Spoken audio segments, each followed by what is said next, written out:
मुझे ये बता दीजिए, आंकड़े तो आपके पक्ष में है नहीं, ये आप भी जानते हैं, ये सभी पार्टियों के सांसद जाते हैं, फिर क्यों ये अविश्वास प्रस्ताव आप ला रहे हैं सरकार के खिलाफ? इस अविश्वास प्रस्ताव को लाने के कई कारण हैं।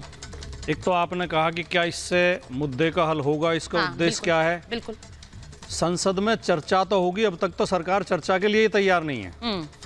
संसद में अगर समय की बर्बादी और पैसे की बर्बादी हो रही है तो उसके लिए सरकार जिम्मेदार है, क्योंकि लोकसभा के राज्यसभा के स्पष्ट नियम है। लोकसभा में जो विपक्ष चाहता है कि नियम 267 के तहत चर्चा हो, 267 के नियम के तहत जो चर्चा होती है उसमें पूरा समय दिया जाता है, जो भी बोलना चाहे उसे बोलने का समय दिया जाता है, जरूरत हो तो उसमें मतदान भी कराया जाता है। जब तक विषय पूरा नहीं होता तब तक सदन चलता है, कोई अन्य विषय नहीं लिया जाता है। 176 नियम जिसमें सरकार चर्चा चाहती है उसमें केवल 2-2.5 घंटे का समय दिया जाता है, न कोई मतदान का प्रावधान है और उसमें दूसरे विषय उठा दिए जाते हैं। तो ये जो घटना है, मणिपुर की घटना, ये इतिहास में ऐसी शर्मनाक घटना कभी नहीं हुई। एक राज्य जहां जिस पार्टी की केंद्र में सरकार है, उसी पार्टी की सरकार उस राज्य में है, वो राज्य 2.5-3 महीने से जल रहा है, वहाँ लोग मर रहे हैं, सड़कों पर लाशें पड़ी हैं, सुप्रीम कोर्ट तक संज्ञान ले रहा है, राज्य के गवर्नर तक बोल रहे हैं, सत्तारूढ़ पार्टी के विधायक बोल रहे हैं, और लेकिन प्रधानमंत्री मौन है, प्रधानमंत्री बोल नहीं रहे। तो अगर विपक्ष ये मांग करता है कि माननीय प्रधानमंत्री सदन में इस पर वक्तव्य दें तो ये क्या गलत है?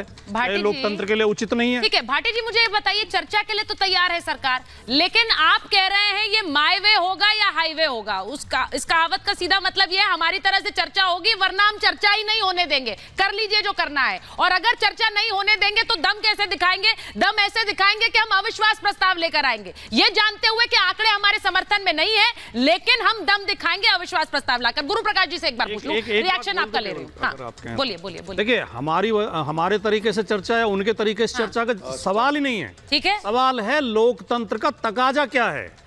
पूरी संपूर्ण चर्चा हो या चर्चा की औपचारिकता पूरी की जाए, वो तो बोलेंगे तो जो सरकार को बोलना सरकार बोलेगी। तो आप क्या हासिल करेंगे मुझे बताइए। अच्छा ठीक है, मैं आपसे पूछ लेती हूँ, आप हासिल क्या करेंगे? मैं एक बार अनुज यात्रा जी से पूछ लेती हूँ, स्टूडियो में है, एक बार फिर गुरु प्रकाश जी आ रही हूँ आपके पास।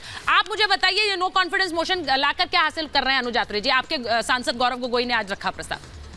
देखिए, नो कॉन्फिडेंस मोशन इसलिए लाया गया है, और ये केवल सांसद गौरव गोगोई जी की तरफ से नहीं आया।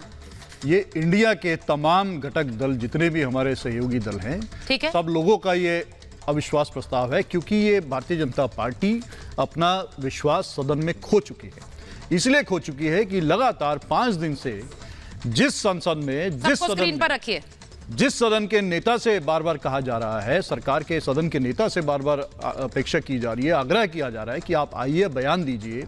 सब जगह आप बयान दे देते हैं, बाहर विदेशों में जाके उनकी जो है उनकी संसद को जो है आप संबोधित करते हुए बहुत गौरवान्वित महसूस करते हैं, लेकिन यहाँ पर इतना ज्वलनशील मुद्दा है, इतना शर्मनाक मुद्दा है, देश को शर्मसार करने वाला मुद्दा है, एक ऐसा मुद्दा है जो केवल हमारे राष्ट्र की शर्म नहीं बन चुकी है, बल्कि हमारी राष्ट्र की कहीं ना कहीं सुरक्षा और हमारे मणिपुर के निवासियों की कहीं ना कहीं उनकी जान माल के लिए इतना बड़ा खतरा बन चुका है, और जिसकी चर्चा यूरोपियन में चर्चा हो रही है, यूके की पार्लियामेंट में उसका समाधान होगा अविश्वास प्रस्ताव लाकर सरकार के खिलाफ। बिल्कुल, समाधान कैसे होगा? समाधान ऐसे होगा जो हम अपेक्षा कर रहे थे, जो आग्रह कर रहे थे राज्यसभा में कि 267 के तहत आप चर्चा कराइए, और बीजेपी कह रही थी 176 के तहत चर्चा कराएंगे, केवल 75 मिनट की, उसी में सब लोग बोलेंगे। इतना बड़ा विषय जिससे आप सरकार से बातें तो सामने आ गई, मैंने आपसे पूछे समाधान कैसे निकलेगा? अब समाधान ये निकलेगा, समाधान ये निकलेगा कि इससे पहले अब इनको चर्चा करनी पड़ेगी, पार्लियामेंट में, लोकसभा में चर्चा करनी पड़ेगी। चर्चा को तो वो पहले भी तैयार थे, लेकिन वो आपके तरीके से तैयार नहीं थे, इसलिए नहीं होगी 75 मिनट की चर्चा इतने बड़े मुद्दे पे, जहां 50,000 से ज्यादा लोग पलायन कर चुके हो, 3 महीने से ज्यादा जो है वहां पे हिंसा नहीं रुक रही है। प्रदेश के मुख्यमंत्री कहते हैं कि मेरे पास साक्ष्य है। यहाँ पर संजय शर्मा जी बैठे हुए हैं।